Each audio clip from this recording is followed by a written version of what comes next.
Hello and welcome to the channel. Today we're going to be taking a look at 10 of the most important functions and formulas in Excel. For each of these, I'll try and give you real-life examples of how they can be used in your career or the work that you're performing. And we'll also start off a bit more basic for each of them, but I'll show you how they can also get more advanced. Let's get started. We'll get started by looking at the upper, lower, and proper formulas. The upper and lower formulas in Excel can assist primarily with consistency and formatting. These formulas can also assist with eliminating issues you may face as a result of case sensitivity. Depending on how you're applying other operations or filtering, having all text characters be the same case can be helpful. Now let's get into entering the formula. Most of the time we'll be entering the formula directly into the cell, but for this first one, let's look at the Insert Function button on the Formulas tab.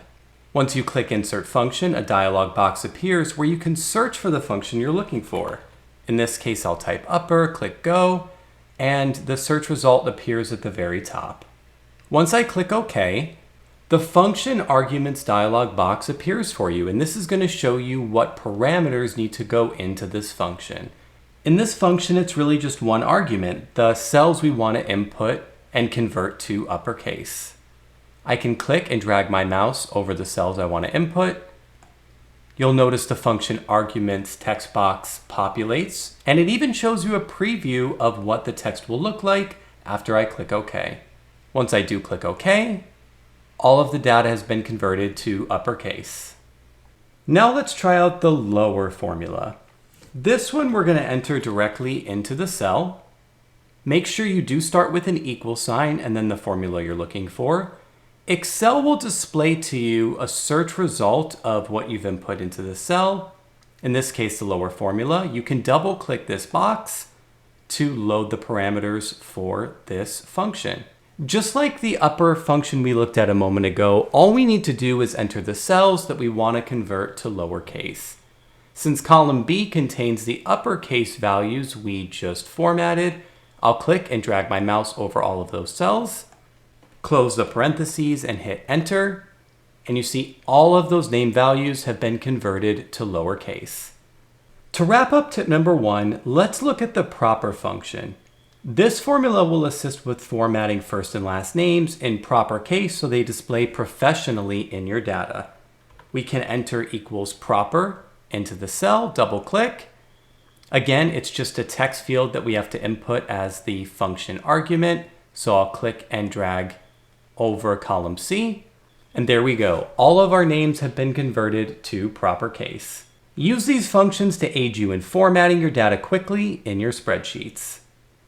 One of the more common math functions we perform in Excel is addition. Addition functions are often needed in our careers to calculate results of data. Excel gives us a few different ways to find the sum of our data in the spreadsheet. As a quick tip, one easy way to find the sum is to highlight the column that you'd like to calculate, in this case, gross sales. Then if you look in the bottom right-hand corner of Excel, it will actually display the number of cells with data contained, the total sum, and even the average for you. This can be helpful to know if you just need a quick answer. But now let's get into the formulas. We have two columns of gross sales with the same numbers side by side, so we can calculate this a couple of different ways. The basic way to enter the sum formula is to enter equals sum into a cell, double click the formula. You can type out the cell range if you'd like, so for example, I could type in F2 to begin the start of the column, then a colon, followed by F15. Excel will highlight the cells that you've included within the formula. You can then click enter, and we get our result. Another way to enter the sum formula would be to click and drag your mouse over the entire column. And as another quick tip, in this situation, we only have 14 rows of data we are looking to calculate. But in real life, you might have hundreds, thousands, or even more rows of data we need to add up. One of the easy ways to get to the bottom of a column is to click the top cell, use the keyboard combination Control-Shift down, and that will get you to the bottom of your data. Click enter, and again, we get the same result. Before we wrap up this tip, let me show you a couple of even easier ways to calculate the sum. Using the Repeat Gross Sales column, you can go to the AutoSum button in the Formulas tab, and your job is done. Another way to input the AutoSum is with the keyboard combination Alt plus equals. Check it out, team. We have the same number a variety of different ways. Now let's take a look at the SUMIF and SUMIFS functions. Starting with SUMIF, this allows you to add data in a spreadsheet based on one variable. This can help you quickly find totals for values in your data. Let's look at an example. In this spreadsheet, I want to see the total number of units sold in a certain country, regardless of the product. When entering in the formula, you'll see there's 3 arguments that need to be input. For the range, we'll enter in the column with the country names. After a comma, we'll enter in the criteria. You could enter a country name in quotations, but I can also just click the name of a country, so I'll input Canada. After a final comma, we'll enter the sum range, which is the column of units sold. After I click enter, I get a total of 9,957. To perform a quick spot check, I can filter by Canada. And then if I use the keyboard combination Alt plus equals to get a quick total, you'll see the numbers match. Now to get a bit more advanced, let's look at the SUMIFS function. This allows you to calculate the total based on 2 or more variables in your data. We'll begin again by entering SUMIFS as a function. First, Excel is asking for the sum range, so I'll highlight the column of units sold. Excel is asking for the criteria range 1, so I'll enter the column of country names. The next argument is criteria number 1, so for this I'll enter Germany as a country. After a comma, we need to enter criteria range 2. That'll be product, so I'll highlight that column. Another comma, and criteria 2, I'll input tools. Now I can click enter, and Excel displays to me the total number of tools sold in Germany. There are quite a few reasons to use the unique formula. It can help you quickly find a list of unique values for reporting. It can also be helpful in removing duplicates from your data. In order to use this function, we'll enter equals unique into this cell. And first, I would just like to know all the unique countries I have listed here. The only required argument in this formula is the array, so I'll highlight the entire column of countries, click enter, and now I have my unique list. To look at another example, let's try that formula again, but this time I would like to know all the unique combinations of countries and products I have listed here. In order to determine that, I'll highlight both the countries and products, click enter, and now I have my unique list. I can even spot check this by highlighting the countries and products, going to the Data tab at the top, selecting Remove Duplicates. I can click OK, and you'll notice the list matches. I can't tell you how often I've run into situations during my career where I'm trying to figure out why a formula isn't working, only to find that there are leading or trailing spaces in my cells. This can happen a lot with company intake forms where people can free type.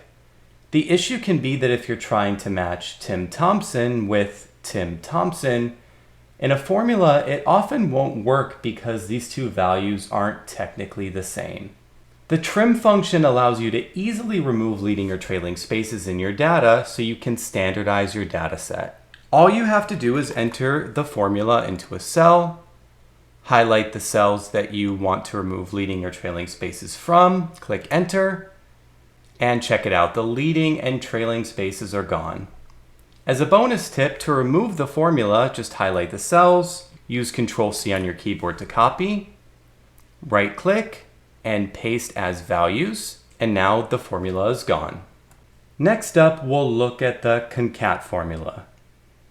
This function allows you to combine data from multiple cells into a single cell. A common example of using this is when we're looking to combine first and last name within a spreadsheet. Begin by entering the concat formula into the cell. You'll notice the only required arguments for this function are the text fields you want to input. So I'll start with first name. After a comma, I'll enter a space in quotation marks. So there's a space between first and last name. Now another comma. And then text 3 will be last name. After clicking enter, my names are combined. You can double click the bottom right to drag this formula to the rest of the cells. While the concat formula can be helpful, there's an even easier way to perform the same function in Excel and not have this formula remain in place. To show you that quicker way, I'll enter the first and last name of the first person in the row, click the cell below, and then select Control E on the keyboard, and now the other names are filled out following the same pattern. Next up, let's look at the TEXTJOIN function. This tip comes after the concat formula because they're similar in function, but there is a key difference, as you will see. Learning about this formula saved me a ton of time in both formatting and creating formulas for input into reporting solutions. TEXTJOIN allows you to combine text in Excel, but also allows you to include a delimiter, such as a semicolon or a comma between each item. For many of us in our careers, when we need to input data such as employee ID, like you see here, or employee name into software or maybe a reporting program, it requires a comma, semicolon, some sort of delimiter between each entry in order to be received correctly. To input the TEXTJOIN formula, we'll type out TEXTJOIN. First, we're going to select our delimiter. In this case, I'll choose a comma placed inside quotations. After another comma, I'll choose to ignore empty cells, the next argument in the function. Then after another comma, I input the text fields that I want to combine. I'll highlight over all the employee IDs, click enter, and team check it out. Now all those employee IDs are combined with a comma in between. VLOOKUP is one of the most commonly used formulas in Excel. And this function is probably the one I use the most often in my day-to-day career. VLOOKUP matches the lookup value, and when a match is found, returns the data in the row specified for that column. When you're using this function, it is important to take note that the lookup value needs to be to the left of the data you're looking to return. So in this example, I want to use employee ID as the lookup value and return training status. Since employee ID is to the right of training status, I need to move this column. What I can do is highlight the column, cut it using Control X, and paste it further to the left. Now let's take a look at the formula itself. I'll enter the VLOOKUP function. First up is the lookup value. For this, I'm going to use employee ID, so I'll click the cell where I have employee ID stored. After a comma, we now need to enter the table array. Make sure in your table array you include both the lookup value and the data you're looking to return. So in this example, I'll click and drag over employee ID and all the way over to training status. I'll make this reference absolute just in case I move this formula. After another comma is the column index number. This is Excel asking you, once I find the lookup value, the employee ID in this case, which column do you want me to return the data for? Since training status is the fourth column over in our table array, I'll enter the number 4. One final comma, and then you can use either true for an approximate match or false for an exact match here. Employee ID is going to be standardized, so I'll use false for an exact match and then click enter. You see Excel was able to pull in the training status for this employee ID using VLOOKUP. And if I change employee ID using this dropdown, VLOOKUP updates as well. Sticking with VLOOKUP, let's get a bit more advanced. One of the limitations of VLOOKUP is that it will only return the first result in a column when it finds a match. In this example learning report, I have the same employee name listed more than once because I'm tracking training completion data of my employees, and in real life, I may have hundreds or thousands of employees that I'm tracking data for. And below I have a reporting template where I'd like to pull in the training completion statuses of my employees for easy filtering and monitoring of their progress. If I were to use the VLOOKUP formula to try and pull in this data as it stands currently, it would only give me the compliance training completion status because that is the first result where I'd find a match for John's employee ID. But I do have a workaround for you. What we can do is create a unique identifier here in this combined column of employee ID and course number so that I can find a unique match for the training status. We can do that by entering in the employee ID, followed by an ampersand. In quotation marks, you can put the pipe key, another ampersand, and then let's enter the course number at the end. Upon clicking enter, dragging this down, now I have in my combined column a new unique identifier I can use to find my employee's training completion status. Now let's enter the VLOOKUP formula in the reporting template below. The lookup value is going to be employee ID with an ampersand, in quotation marks put the pipe key, another ampersand, and then match that with the training course number. You see now this is going to match our combined column we created just a moment ago. The table array will be the learning report above, from combined column all the way to training status, another comma. The column index number will be 6 because training status is the 6th column over, and then we'll enter false for an exact match. We'll make the references absolute where needed. And when I drag this formula over, I'm able to see the training status of each of the courses for my employee. Use this method as a workaround for VLOOKUP when you have instances of duplicated rows, but you still have unique information that you'd like to pull in. Now we come to the XLOOKUP function. XLOOKUP is an evolution of VLOOKUP and can find results for you to the left or to the right of the lookup array. XLOOKUP can also return an array to you. One of the other benefits of this function is that you can perform both vertical and horizontal lookups similar to index match. Starting with the basics, we'll enter the XLOOKUP function. First up is the lookup value, so I'll enter employee ID. After a comma, the lookup array for employee ID will be this column. And then for return array, I'd like to return both name and hire date, so I'll highlight both of those columns. Those three arguments are the only ones that are required for XLOOKUP to work. For this basic example, I'll click enter, and now both the name and hire date are returned to me based on the employee ID. And if I change the employee ID, both the name and hire date are updated for me as well. To get a bit more advanced with the XLOOKUP function, let's take a look at this simple tax bracket table. Just like before, I'll enter in XLOOKUP. The lookup value is going to be the income field, so I'll click that cell.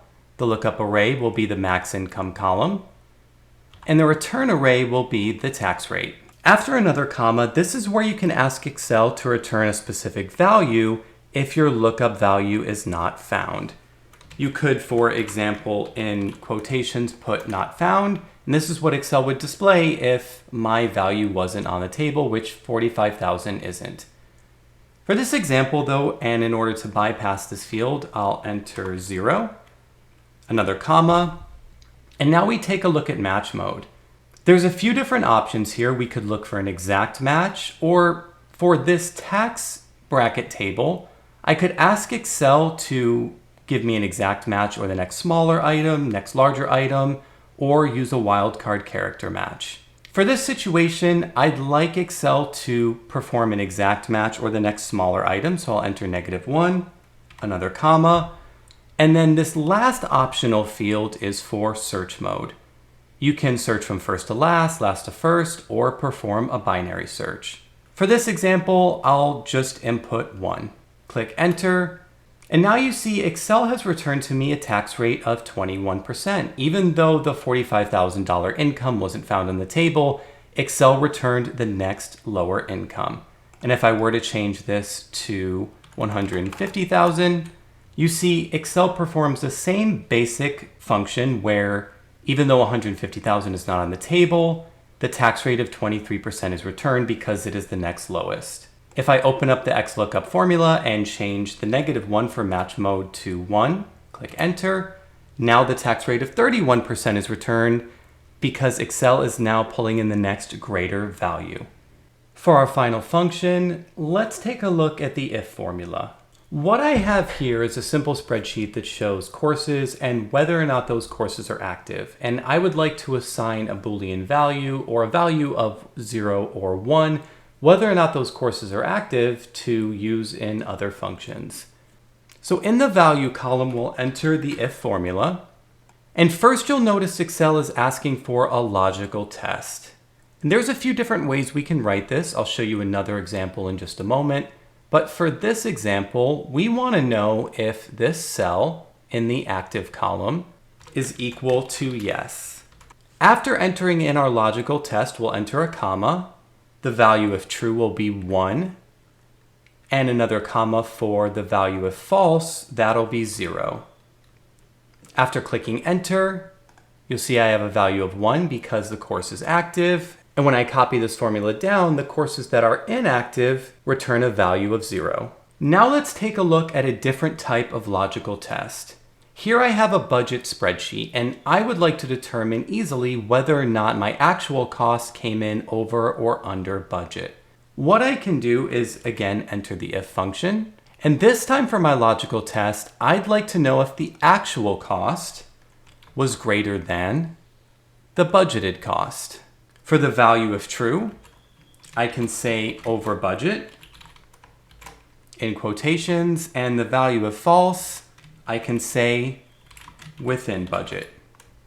Enter in that formula, copy it down. Now I have an easy way to determine whether or not my actual cost came in greater than what I budgeted for. Thank you so much for watching through these tips. Please like, subscribe, and ring that notification bell, and leave comments about additional questions or tips you'd like to see covered.